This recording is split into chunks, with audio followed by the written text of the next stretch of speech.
est le jugement sur une personne qui, à son réveil du sommeil, pouvait regarder l'heure pour se rassurer si le temps de manger le suhoor n'est pas passé, se rendant compte par la suite que le temps est passé.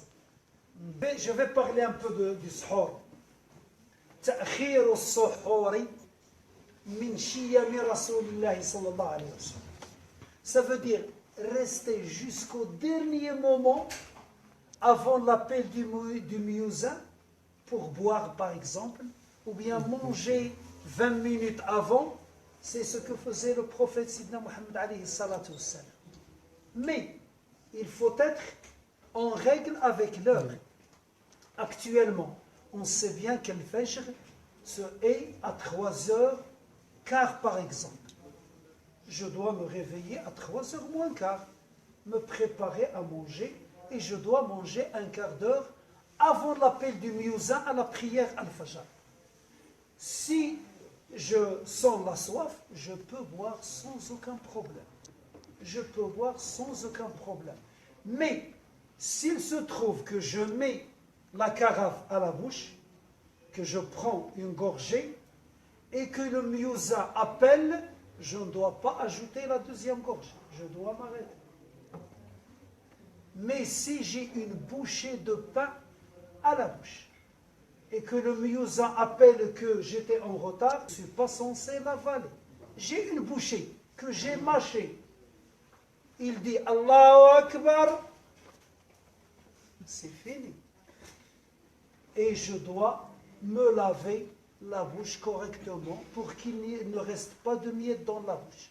Maintenant, supposons que quelqu'un se réveille tard, qu'il prend la carafe, qu'il boit,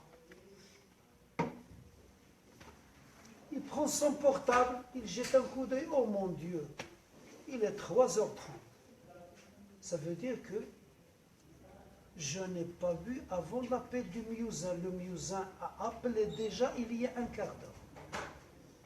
Il y a deux choses qui doivent être sues. Un, si on s'est trompé, on doit rester en contact du hadith du prophète, Sidna Muhammad alayhi salatu wassalam, qui n'est pas reconnu par les malikites. Attention, chez Shafi'i, chez Ahmed, c'est un hadith parce que ce sont, il opte pour l'avis de Ibn Hazm al-Zahiri. Ibn Hazm al-Zahiri yahkumu ala zahir al-nass. C'est pourquoi l'arabe nous aide beaucoup à transmettre le message. Donc le prophète, qu'est-ce qu'il dit? At'amahu Allahu wa saqa. Chez les malikites, qu'est-ce qu'ils disent? Il a mangé, il a bu, bien que ce ne soit pas un jour de jeûne obligatoire. C'est la question de la dernière fois. C'est un jeûne qui n'est pas obligatoire. Je dois terminer la journée, ne pas manger, ne pas boire, mais quand le ramadan sera fini, ou bien quand je finirai la journée, je reprendrai ma journée. Ne vous dites pas, c'était un jeûne que j'ai voué à Dieu, ce n'était pas le ramadan, pourquoi est-ce que je vais recommencer? Mais pour plaire à Dieu, bon Dieu de bon Dieu, comme disent des gens.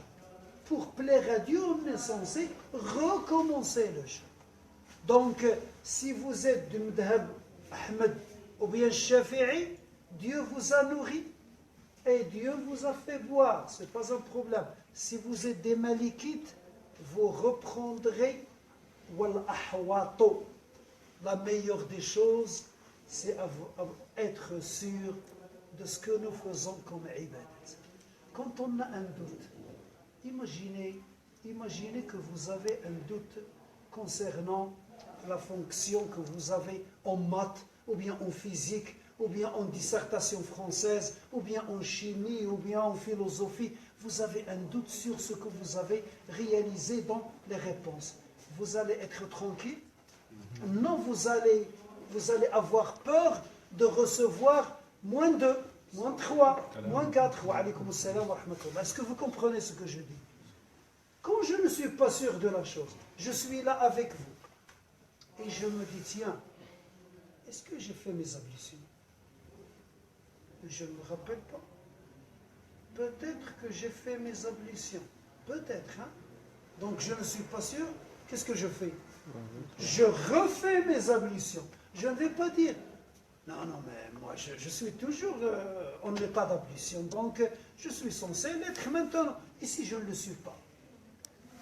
الشك يدفع بنا لإعادة العبادة. Je me prosterne et je me relève. J'ai oublié de m'être prosterné devant Dieu. J'ai oublié. Et qu'est-ce que je dois faire? Je dois dire que j'ai une chose manquante à ma prière. C'est la même chose sur ce que je viens de dire. Quatrième question.